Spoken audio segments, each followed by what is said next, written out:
por supuesto, la cuestión de la seguridad colectiva europea, que esto estaba ya entre las condiciones de negociación con Rusia desde el año 2021. Es decir, que no es nuevo, ¿no?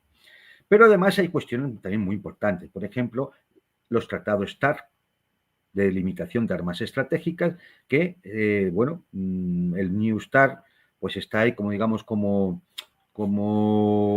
admitido hasta el 2026, aunque no se haya firmado, pero sí, se amplió su periodo, es decir, hasta 2026, pero claro, 2026 es ya dentro de unos meses, como aquel que dice. Febrero del 2026. Claro. Está el tema de limitación de armas, por ejemplo, de alcance medio, de las cuales Rusia ya ha dicho que adiós, porque ya se había ido a Estados Unidos, solamente lo estaba cumpliendo ella, bueno, pues ya adiós. Lo cual permite a Rusia desplegar misiles Oresnik, que son de alcance medio, que son hasta 5.500 kilómetros. Si los colocas en Kaliningrado, no se escapa ni un solo país europeo. Claro, es decir, bien. También está el tema del Ártico. Esto lo hemos comentado en otros programas, como la intención de Trump con el asunto de Groenlandia y de alguna forma absorber Canadá, va en la dirección de tener un 45% de las costas del Ártico, porque Rusia tiene un 50%, y de alguna manera lo que se quiere es llegar a acuerdos comerciales y acuerdos de explotación y acuerdos estratégicos que beneficien a las partes, porque lógicamente teniendo Rusia el 50% no va a echar a Rusia del Ártico. Claro. Claro, ya es así de claro. Es más, Rusia es quien domina el Ártico. Pues la que tiene realmente rompehielos en una cantidad suficiente y muchos de ellos nucleares como para poder explotar esa vía. Mientras que Estados Unidos tiene un rompehielos y otro que está en el dique seco porque está averiado. Tiene para tiempo. También hay una cuestión de política interna norteamericana. Lo hemos comentado antes con el tema de la necesidad que tiene Trump de cumplir su palabra, sus promesas electorales, también de intentar tener un éxito en política exterior lo suficientemente importante, no ya solo por el Premio Nobel de la Paz, sino también ante su propia parroquia, de decir, hemos tenido un éxito, como lo dije, y demás, y además acuerdos, y además vamos a hacer el retorno de la inversión de lo que hemos mandado a Ucrania, y además he llegado, fíjate qué grande soy, que yo soy el que, como Nixon cuando estableció los acuerdos con China, pues yo lo voy a hacer con Rusia, ¿no? Buscando quizás a lo mejor también atraer a Rusia para alejarla un poco de China, cosa que en estos momentos es decir, es una utopía inalcanzable, ¿no? Es decir, pero bueno, sueñan con eso, ¿eh? Sueñan, sí, piensan que eso se puede conseguir. Y además tiene el pánico a que en cualquier momento se produzca el hundimiento del frente ucraniano. Y claro, cuanto más avancen las tropas rusas, más difícil va a ser la negociación, no, más le va a exigir Rusia. Claro, a la hora de negociar, pues peor va a ser la imagen que se vaya a dar de un acuerdo, ¿no? Con lo cual aquí se me abren 3 escenarios. Con todo riesgo, puede que a lo mejor se me olvide alguno, ¿no? Sí, pero yo veo 3 escenarios. Vamos, el escenario, un escenario que se puede dar es que no se llegue a ningún posible acuerdo, que no exista tal posibilidad, porque Trump o quienes están detrás de Trump o las circunstancias lo impidan, en el sentido de no hay acercamiento, es decir, por las razones que sean, y entonces, bueno, pues no se llega a acuerdo, nos levantamos de la mesa, pero al menos Putin le ha dado la oportunidad a Trump de la foto. La foto de... J.D. Vance, que está en Europa, el vicepresidente de los Estados Unidos, habló con mucho pesimismo. Dijo, Rusia no va a estar contenta, Europa tampoco, como diciendo, los únicos satisfechos vamos a ser nosotros, siempre ellos, obviamente, pero dice, Putin no va a estar contento. Pero Putin, si no está contento, se va y no firma nada. Es y ya muy está, pues sí, pero si no se ha hecho caso con el ultimátum. Claro. Si es que ni lo ha comentado. Es que ha pasado absolutamente. Como lo de las sanciones adicionales de Rusia, le dijo, bueno, ponlas, no sé. Es decir, de momento esta reunión es un favor que Putin le hace a Trump, porque va a tener una foto, va a tener unos minutos de gloria, va a ser el protagonista en el planeta, y por lo tanto, hombre, es un puntillo, ¿no? Es decir, pero además Putin consigue otra cosa, que es meter una cuña entre Estados Unidos y la Unión Europea, y los europeos, y Kiev. Es decir, ya el simple hecho, solo hay que ver el nivel de histeria que tienen ahora mismo los europeos, los líderes europeos, el nivel de histeria de la señora Kallas, el nivel de histeria de Zelensky, todo el día llamando a todo el mundo, para darte cuenta de que ya los ha puesto nerviosísimo y todo eso desestabiliza. Bueno, esto es una posibilidad, es un escenario que es posible. Te diría que es casi que el más posible, me animaría Bueno, a decir. es más posible, aunque yo hay una cosa que hay el segundo escenario es que efectivamente la oferta que Estados Unidos lleve, de alguna forma, los rusos la vean no aceptable de entrada, sino aceptable para entrar a negociar. Porque tú sabes que claramente tú llegas a una negociación, tú tienes sus posturas, el otro tiene sus posturas, y luego a la otra parte les puedes lograr arrancar algo más. Exacto. Con tal de llegar a ese acuerdo, le puedes arrancar algo más. Con lo cual, a lo mejor, oye, pues yo entiendo que si se ha hecho una oferta es porque esa oferta es aceptable, si no, ¿para qué esta reunión? Claro, no tendría ningún sentido. Si Putin va a Alaska, es porque lo que hay en el papel, de alguna forma, permite la negociación. ¿Y eso qué significa? Pues que lo que hay en el papel, de alguna forma ya concede ciertas, si no todas, las condiciones que Rusia ha puesto encima de la mesa.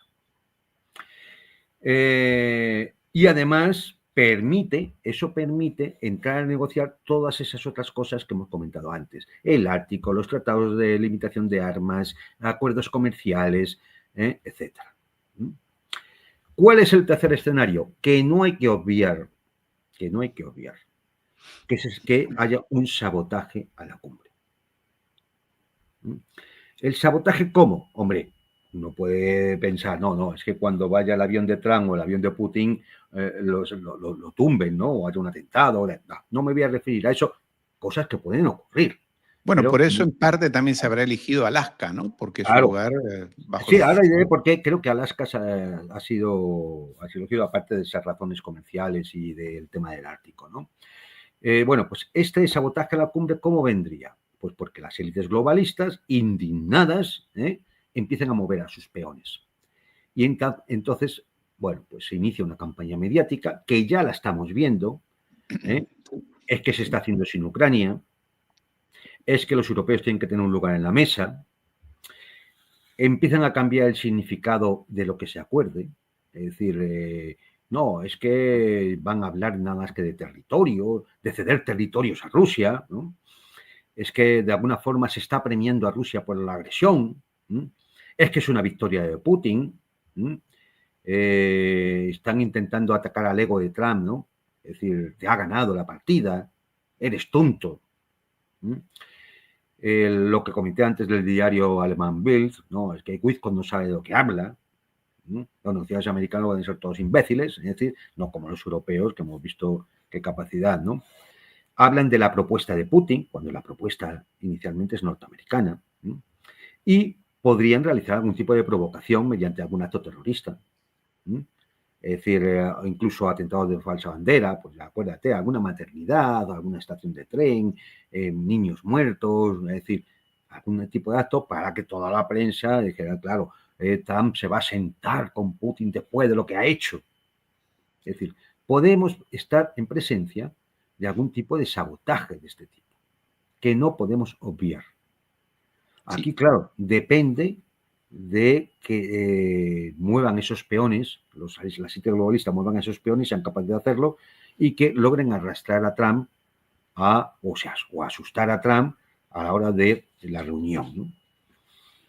Yo, de estos tres escenarios, el que me gustaría sería el segundo, claro, que se llegara realmente a un acuerdo, porque, bueno, es decir, se van a cumplir las condiciones y por lo tanto va a ser una negociación más larga porque se va a hablar de la seguridad colectiva europea. Esto nos aleja de la guerra, y más si luego se van a negociar tratados de limitación de armas estratégicas, porque nos aleja de la guerra nuclear.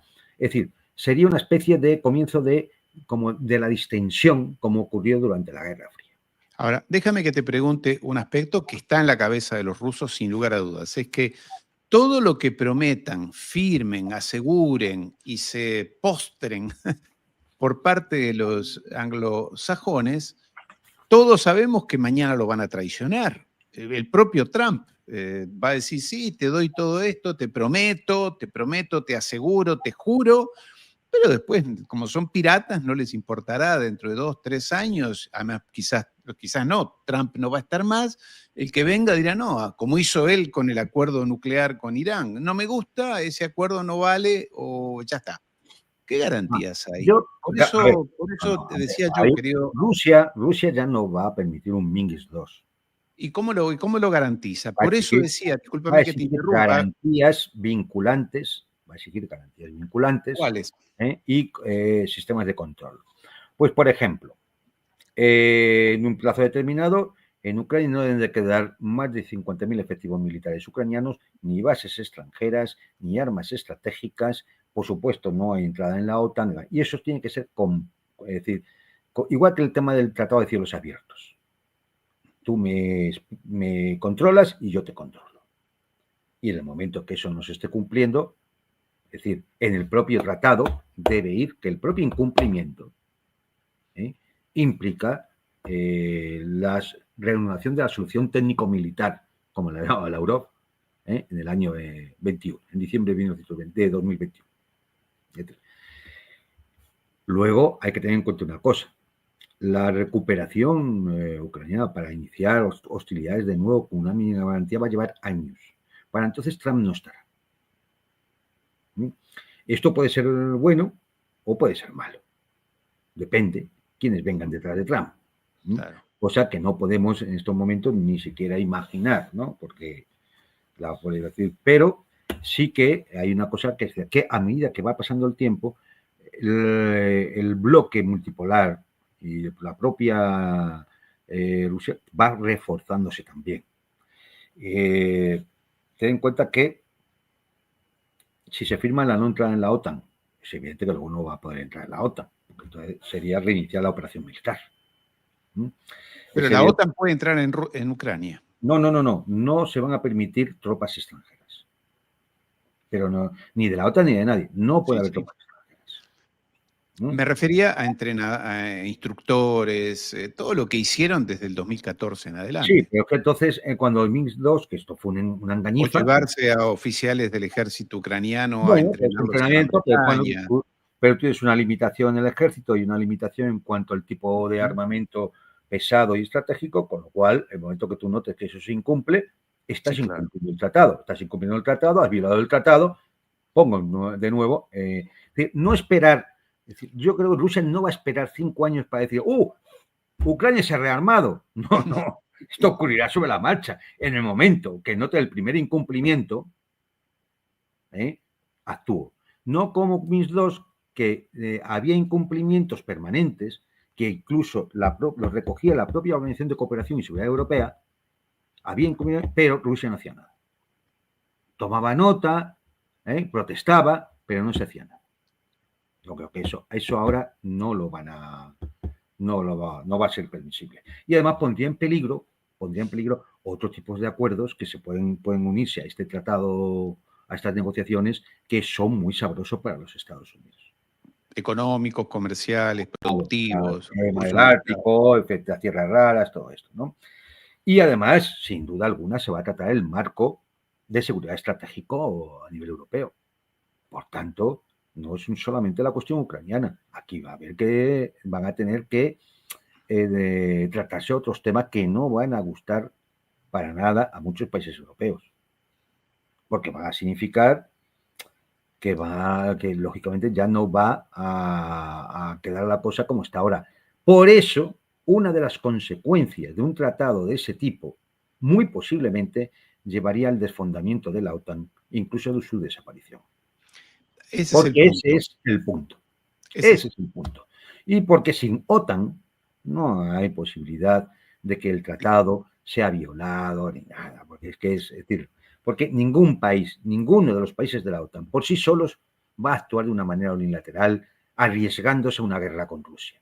Después de La garantía para Rusia, me parece a eso, mí, es eso. Es que los locos de Londres, de París y de Alemania no tengan ese respaldo de papá, como le dijo el secretario general de no la va a OTAN. ser, claro, A no va lo a ser mejor es, una cosa mira, inmediata. Donald, disuelve la OTAN y te haces un favor, que es lo que quieres, disuélvela o vacíala o etcétera, y me haces un favor a mí y te haces un favor a ti. Claro, hombre, lo que pasa es que hay que tener en cuenta la cuestión de los equilibrios de poder dentro de la política norteamericana, Exactamente, que es lo exactamente. que, Ahí está el por tema. eso esto es un proceso que seguramente te llevaría un tiempo, y sería delicado.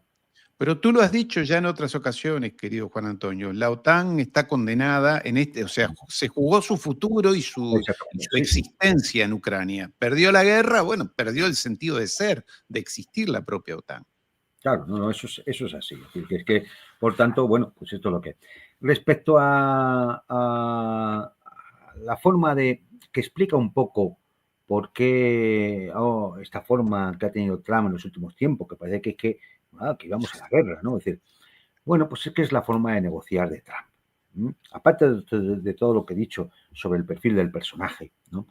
Él escribió un libro, El arte de la negociación, y es su manual. Y Yo no lo leí. en este libro, yo he accedido a un resumen. En este libro, al parecer, él destaca 4 puntos fundamentales a la hora de negociar. Claro, de negociar con los mafiosillos de la inmobiliaria de Nueva York, ¿no? Claro, y entonces, los 4 puntos son: 1, crear presión temporal artificial, ¿no? 50 días, luego te lo redujo a 10 y estoy presionando de forma artificial. Claro, al otro lado dice, ¿este hombre qué hace? ¿Qué ha fumado? Es decir, ¿verdad? Claro. Pero seguramente cuando se negocia entre mafiosillos del mundo inmobiliario, pues esto puede tener más resultado, porque al final lo que se está tratando es de dinero, no de Claro. política o geopolítica, ¿no? El segundo aspecto es fomentar la incertidumbre estratégica, ¿no?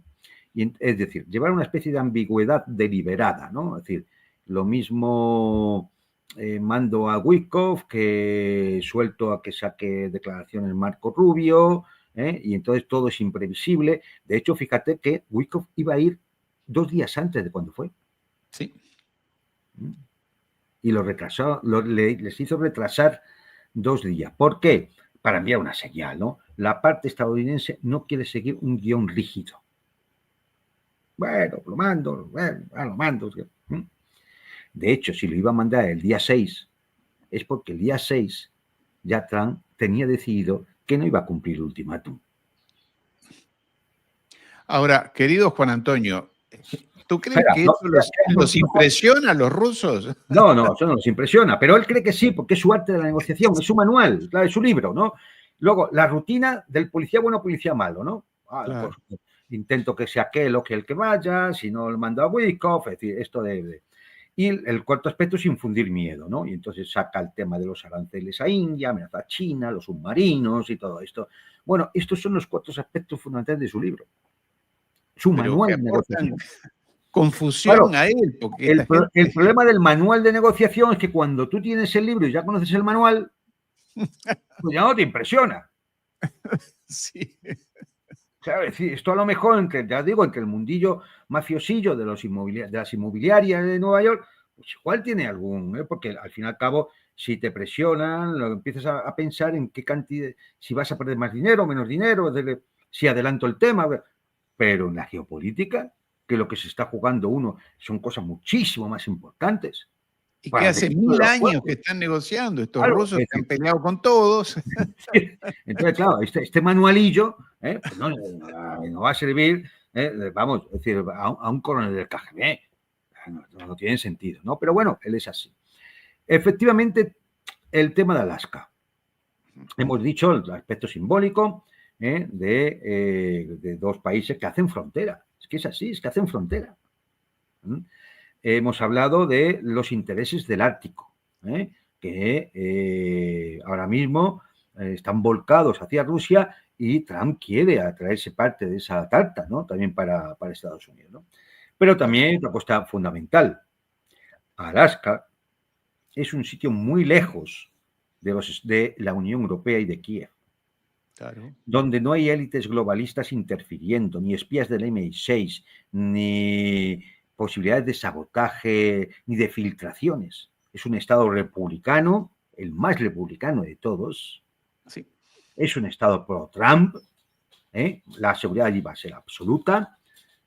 Y por tanto, y además, fíjate, en cuanto a seguridad, el espacio aéreo a utilizar por extranjero, a utilizar por el avión de Putin es mínimo, 100 y pico kilómetros. Es la misma distancia prácticamente entre Moscú y Washington llegar allí. En Moscú es más lejos, da dimensión del país que es Rusia, ¿no? De Washington allí hay casi 8 horas de avión. Si será Sí. lejos, ¿no? Claro, sí, efectivamente. Entonces, bueno, pues digamos que es una zona segura, no solo en cuanto a la seguridad personal de los dos presidentes, sino en cuanto a que no haya interferencias externas. Claro. Sí.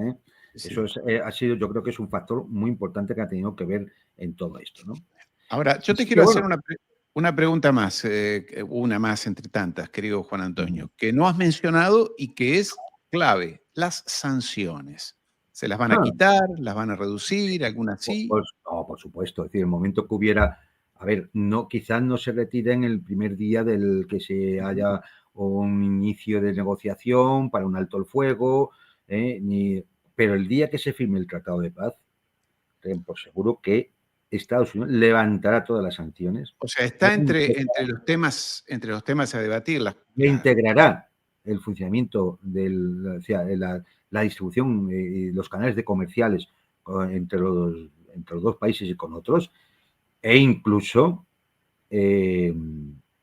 los fondos congelados, que en este caso no son muchos, en los Estados Unidos se descongelarán. Claro. Bueno, pero Estados Unidos tendrá que presionar a los europeos para que le devuelvan, creo que son... Ahí vamos.